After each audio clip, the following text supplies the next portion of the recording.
the last class we were discussing about the electrochemical cells and its various types and what are the reference electrodes which is using in the electrochemistry.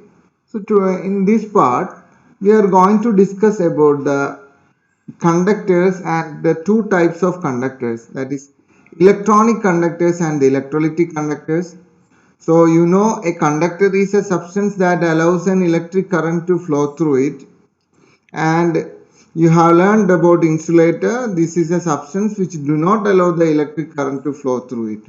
So the conductors can be classified into two types, that is electronic conductor and the electrolytic conductors. So what are the electronic and electrolytic conductors? Electronic conductors are substances that allows the passage of electricity through them without undergoing any chemical change.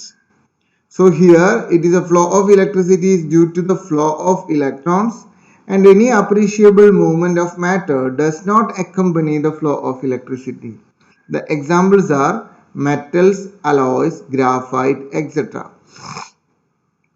So mainly the flow of electricity in this type of conductors are due to the flow of electrons. When we comes to the electrolytic conductors, these are substances which allow the passage of electricity through their molten state or aqueous solution, undergoing a chemical decomposition at the same time. So these are electrolytic conductors. When it conducts electricity, so what will happen? There will be a chemical change. But in case of electronic conductor, there is no chemical change is happening. So here the flow of electricity is due to the flow of ions produced by the dissociation of the substance, and this appreciable movement of matter does not accompany the electrolytic conduction. Examples are acids, bases, salts, etc. So this is the two the differences between the electronic conductor and electrolytic conductors. As we already discussed, the electronic conduction, the flow of electricity is due to the flow of electrons. It does not involve any permanent chemical change, does not involve any transfer of matter, and the resistance to the conduction increases with the temperature when electronic conduction is happening. When the temperature is increases, the resistance is also increases.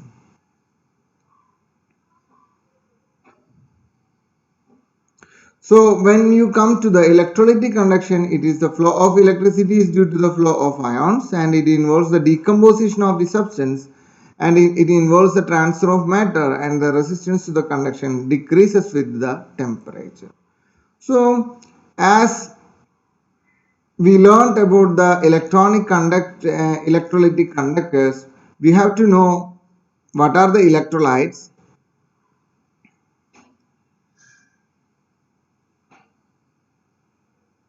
So there are two types of electrolytes, strong electrolytes and weak electrolytes. The electrolyte which is completely ionized. So electrolytes are chemical substances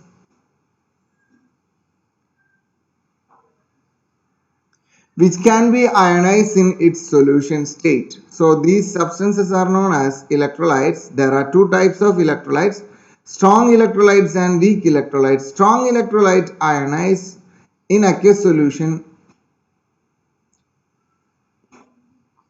even at moderately high concentrations, and the examples are acids like HCl, HNO3, H2SO4, etc. Strong bases like NaOH, KOH, etc. and there are salts like NaCl, KNO3, etc. All these comes under this category. So the strong acids and strong bases are strong electrolytes. So when a strong electrolyte, it will be completely ionized. Almost if there is 100 ions, about 99% or 99 ions or 95 ions are dissociating. So the complete dissociation is happening in case of strong electrolyte, but in case of weak electrolyte, and this is an electrolyte which do not completely ionize in aqueous solution at moderately high concentration.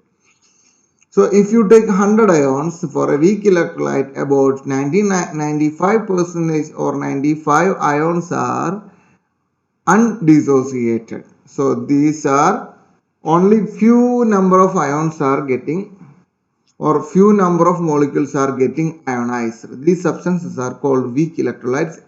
Examples are weak acids like acetic acid, H2S, etc., ammonium hydroxide, etc., are weak electrolytes. So when we talk about the electronic conductors, they obeys Ohm's law. Like that, electrolytic conductors are also obeys Ohm's law. Ohm's law. What is Ohm's law? All of you know, all of you learned about Ohm's law in your physics basics.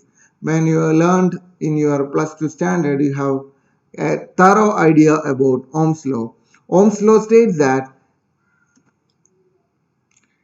the current passing through a conductor is directly proportional to the potential difference applied. The current is directly proportional to the voltage or potential difference applied. So V proportional to I. So in order to remove the proportionality constant, we have to introduce a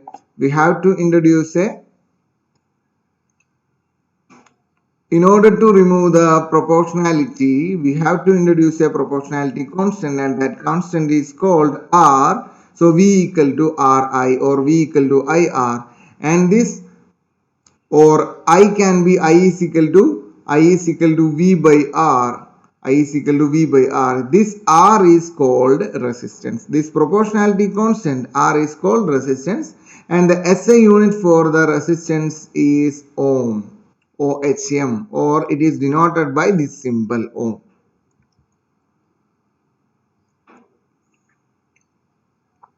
The next term which we have to discuss here is conductance.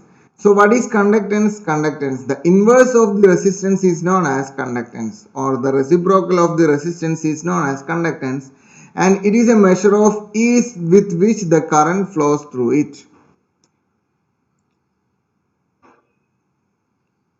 So it is denoted by the symbol G. G is equal to 1 by R. 1 by R. And the unit of conductance is called Siemens, and it is denoted by S. It is equal to ohm raised to minus 1. Ohm raised to minus 1. So we will represent ohm raised to minus 1 as mho, MHO, or ohm raised to minus 1. So ohm raised to minus 1 is mho or symbol raised minus 1. So the SI unit for the conductance is Siemens. Next one is specific resistance or resistivity, and it is denoted by rho. So what is the specific resistance or resistivity? So the resistance of a conductor is directly proportional to the length of the conductor and is inversely proportional to its area of cross section. So R is directly proportional to L by A. So we have learned about the resistance R, and which is directly proportional to the length and inversely proportional to the area of cross section. So in order to remove the proportionality, and we have to add a constant, and that constant is called rho or resistivity or specific resistance. So R is equal to rho L by A. Here rho is called resistivity. So rho is the proportionality constant called resistivity, and rho can be defined as, so when rho is here, A will be here and L will be in the denominator. So rho is equal to Ra by L. Ra by L.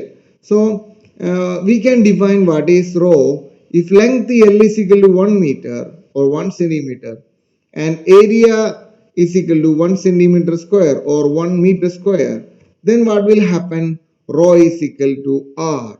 So rho is the resistance of a substance when area of cross section is 1 centimeter square or the length is 1 centimeter.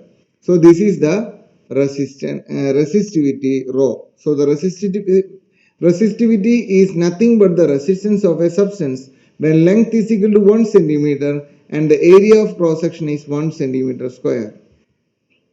So the unit of resistivity rho is ohm centimeter. Ohm centimeter.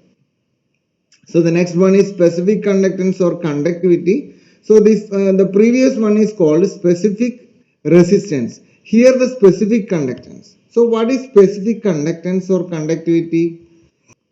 The reciprocal of the specific resistance is called specific conductance. So 1 by rho is called specific conductance.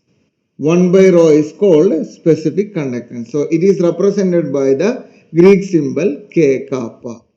So K is equal to 1 by rho. So the reciprocal of resistance is called conductance. Reciprocal of resistivity is called as conductivity. So K is equal to 1 by rho. So we know the equation for rho. Rho is equal to Ra by L. So 1 by rho is equal to Ra by L.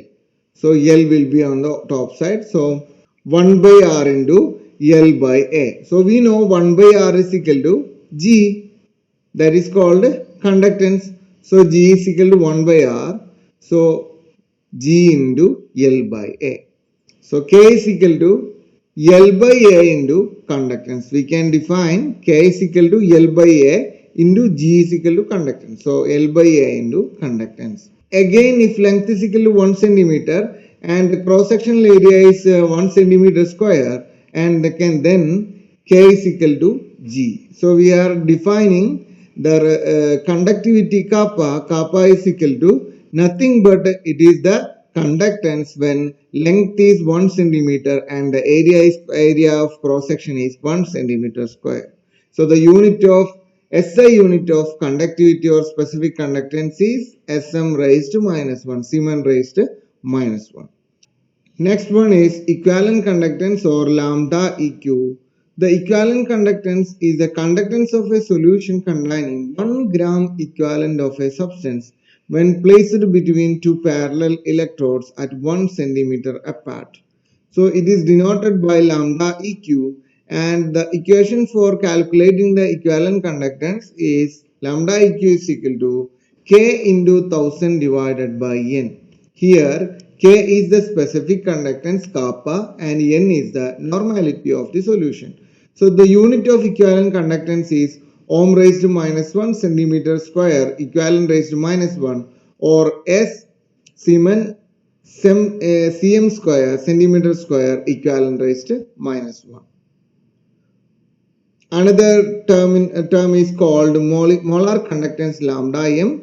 So the molar conductance is the conductance of a solution containing 1 mole of a dissolved solute when placed between two parallel electrodes. That is 1 mole of a substance. In the previous case it was 1 gram equivalent of a substance. Here it is 1 mole of a solution. So lambda m is equal to K into 1000 divided by m. Instead of normality, here it is molarity, that is the difference, and K is the conductivity kappa.